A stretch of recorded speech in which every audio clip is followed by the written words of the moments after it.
Tiangco, ang inyong kapusong totoo.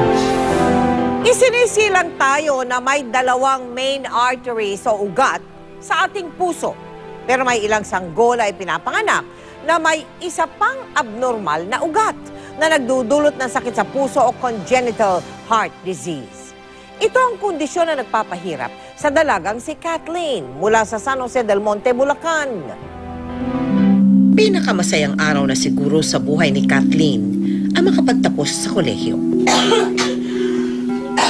Pero makalipas lang ang 2 buwan, nakaramdam siya ng matinding paninikip ng dibdib, hirap sa paghinga at pagkahapo.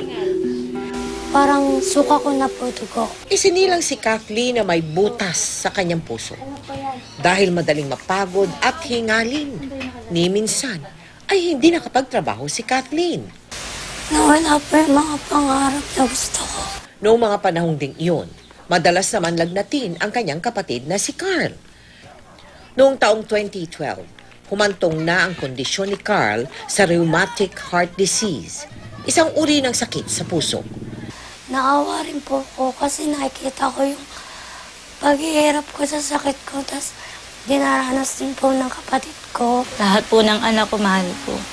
Kumbaga nga po, kung pwedeng kunin ko yung sakit niya, okay lang, ma'am. Basta yung ligtas po yung anak ko.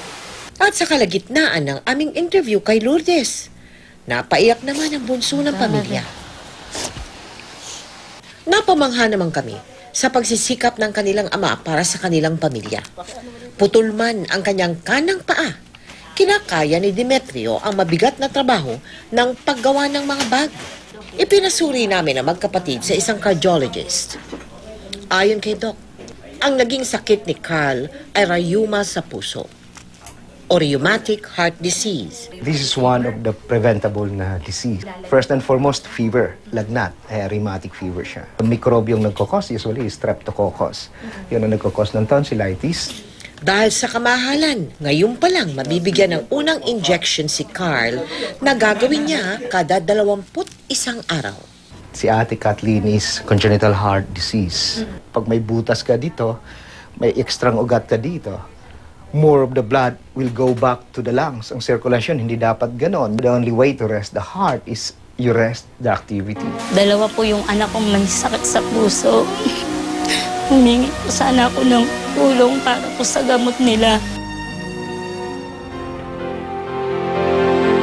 Isang cardiac catheterization ang kailangan pagdaanan ni Kathleen para malaman kung maaari pang operahan ang kanyang puso. Maaari namang magamot ang kondisyon ni Carl na rheumatic heart disease. Kami po ay nagpapasalamat kay Dr. Juan Regañon na sumuri sa magkapatid. Samantala mga kapuso, tutulak naman po ngayong gabi sa Ilocos Norte ang ating kapuso team bilang paghahanda sa bagyong Odette. Sa mga nais pong magbigay ng tulong, maaari po kayo magsadya sa aming tanggapan o magdeposito sa aming bank account o sa anumang sangay ng Cebuana Luwilier o mag-log on sa www.kapusofoundation.com.